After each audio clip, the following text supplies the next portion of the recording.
പിഒകെയിൽ പ്രതിഷേധം ആളിക്കത്തുമ്പോൾ മോദിക്കെതിരെ ബിലാവൽ രംഗത്ത്. ആഭ്യന്തര പ്രതിസന്ധിയിൽ നിന്ന് ശ്രദ്ധ തിരിക്കാനുള്ള നീക്കമാണ് നടക്കുന്നത്.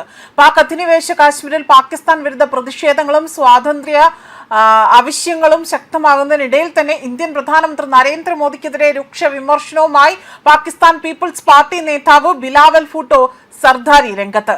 പിഒകെയിലെ പ്രക്ഷോഭം ആഗോളതലത്തിൽ പാകിസ്ഥാന്റെ പ്രതിച്ഛായയെ ബാധിക്കുമെന്നതും അത് നിയന്ത്രിക്കേണ്ടതുണ്ട് എന്നും പറഞ്ഞ ബിലാവലാകട്ടെ തുടർന്നുകൊണ്ട് ഇന്ത്യക്കും മോദിക്കുമെതിരെ ആരോപണങ്ങൾ ഉന്നയിക്കുകയാണ് ചെയ്തിരിക്കുന്നത്. എന്നാൽ പ്രധാനമന്ത്രി നരേന്ദ്രമോദിക്കെതിരെ ഇത്തരത്തിൽ ഒരു വാക്ക് പോലും അദ്ദേഹം ഉയർത്താൻ പാടില്ലായിരുന്നു എന്ന വിമർശനമാണ് ഉയർന്നു കേൾക്കുന്നത്. അഫ്ഗാനിസ്ഥാൻ വഴി ഇന്ത്യയെ പിന്തുണയ്ക്കുന്ന ഭീകരവാദ പ്രവർത്തനങ്ങളെ പാകിസ്ഥാൻ സൈന്യം ശക്തമായി തന്നെ നേരിടുകയാണ് എന്നും സിന്ധു നദീജല വിതരണവുമായി ബന്ധപ്പെട്ട വിഷയങ്ങളിൽ ഇന്ത്യക്ക് മറുപടി നൽകാൻ പാകിസ്ഥാൻ ജനങ്ങൾ തയ്യാറാണ് എന്നതാണ് ബിലാവൽ ഇവിടെ അവകാശപ്പെട്ടിരിക്കുന്നത്. എന്നാൽ രക്തവും വെള്ളവും ഒരുമിച്ച് ഒഴുകില്ല എന്ന് പ്രധാനമന്ത്രി നരേന്ദ്രമോദിയുടെ പ്രഖ്യാപനമാകട്ടെ അതിവിടെ ഉയർത്തിപ്പിടിച്ചുകൊണ്ട് തന്നെ വീണ്ടും ഒരു തുള്ളി വെള്ളം പോലും പാകിസ്ഥാനിലേക്ക് നൽകില്ല എന്ന പ്രഖ്യാപനം തന്നെ, അല്ലെങ്കിൽ ആ ഒരു നിലപാടിൽ തന്നെ ഉറച്ചാണ് ഇന്ത്യ നിൽക്കുന്നത്. അതുകൊണ്ട് തന്നെ ഇവിടെ ആയുധം വെച്ചോ അല്ലെങ്കിൽ ജലം വെച്ചോ ഇന്ത്യയെ ഒരു കാരണവശാൽ പോലും ഒന്ന് പേടിപ്പിക്കാനോ വെല്ലുവിളിക്കാനോ പോലും പാകിസ്ഥാന് കഴിയില്ല എന്ന വിമർശനവും ഉയർന്നു കേൾക്കുന്നുണ്ട്.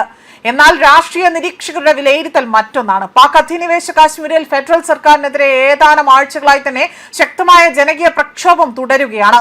പ്രാദേശിക രാഷ്ട്രീയ പാർട്ടികളുടെ നേതൃത്വത്തിൽ നടക്കുന്ന സമരങ്ങൾ പലയിടങ്ങളിലും അക്രമാസക്തമായി തന്നെ മാറുകയും വെടിവെപ്പും മരണങ്ങളും റിപ്പോർട്ട് ചെയ്യപ്പെടുകയും ചെയ്യുന്നുണ്ട്. ഈ സാഹചര്യത്തിൽ ആഭ്യന്തര അസ്വസ്ഥതകളിൽ നിന്നുകൊണ്ട് ജനശ്രദ്ധ തിരിക്കാനാണ് ബിലാവൽ വീണ്ടും ഇന്ത്യയും പ്രധാനമന്ത്രി നരേന്ദ്രമോദിയെയും ലക്ഷ്യമിടുന്നതെന്ന വിമർശനമാണ് ഇവിടെ ഉയർന്നു കേൾക്കുന്നത്.